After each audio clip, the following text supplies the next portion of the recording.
Meeting முடிஞ்சு வந்தோம்னா நம்ம பிரஸ்ஸை பார்க்கறது வழக்கம் கிடையாது. ஏன்னா அது தமிழ்நாட்டு முதலமைச்சருடைய தலைமையில் நடைபெறுகின்ற ஒரு கேபினெட் மீட்டிங். கான்ஃபிடென்ஷியலாக இருக்கக்கூடிய பொருட்கள் சார்ந்து தான் நம்ம டிஸ்கஸே பண்ணுவோம். அது எங்களுக்குள்ளாரே முடிஞ்சிடும், அதிகாரிகள் மட்டத்தில் முடிஞ்சிடும்.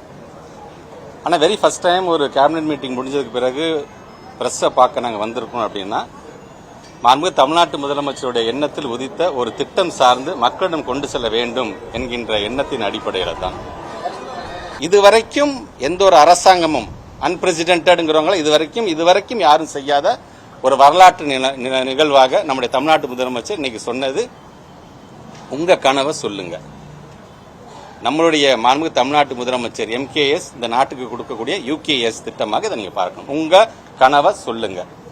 சரி, இந்த உங்க கனவை சொல்லுங்கன்னா என்ன சார் அது?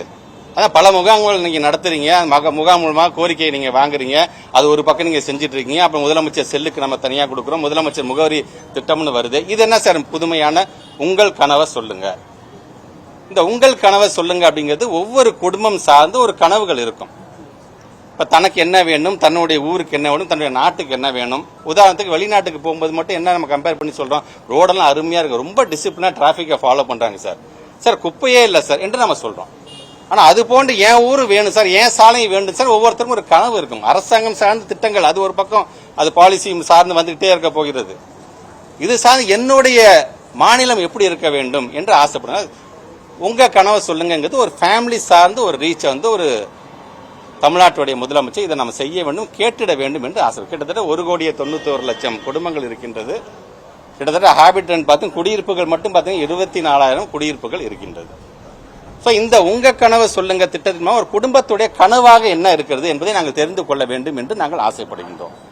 சரி, பல முகாம்கள் போட்டாச்சு, பலவித கோரிக்கைகள் நம்ம தீர்த்துட்டே வந்துட்டு இருக்கோம் என்று சொல்லும் பொழுது இதுக்கென்று தனியாக ஒரு 50,000 வாலண்டியர்ஸ் நாங்கள் ட்ரெயின் பண்ணி வச்சுட்டு இப்போ அந்த வாலண்டியர்ஸ்க்குன்னு ஒரு சில ஃபார்ம்ஸ் எல்லாம் வச்சிருக்கோம். நாங்கள் அந்த ஃபார்ம் எடுத்துட்டு போய் அந்த வீட்டுக்கு ஒவ்வொருத்தரும் போய் அந்த வாலண்டியர்ஸ் அவங்ககிட்ட சொல்லும்போது, அம்மா உங்களுடைய பெயர், அவங்க சார்ந்திருக்க டீட்டெயில்ஸ் நம்ம வாங்கிக்கிறோம், கிட்டத்தட்ட ஒரு 10 வகையான திட்டங்கள்ல நீங்க எதெல்லாம் பயன்பெறுவீர்கள் என்று நாங்க கேட்க போறோம். அது மட்டும் இல்லாமல் ஒரு 3 கனவுகள், இதெல்லாம் இருந்தா நல்லா இருக்கும் நீங்க எதை நினைக்கிறீங்க, முத்தாய்ப்பான ஃபர்ஸ்ட் 3 சொல்லுங்க அப்படின்னா அவங்க அதை டிக் பண்ண வேண்டும் என்று நாங்க சொல்றோம். நாங்க இந்த ஃபாலோ முடிஞ்சதுக்கு பிறகு 2 நாட்களுக்கு பிறகு நாங்க மீண்டும் அவங்கள அதே குடும்பத்துக்கு போய், அம்மா அந்த ஃபார்மை ஃபில்அப் பண்ணிட்டீங்களாமா நாங்க கேட்கிறோம்.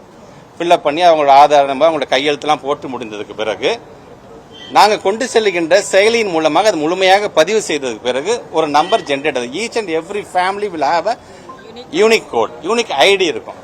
அந்த யூனிக் ஐடி ஜெனரேட் ஆனோம்னா இது போன்ற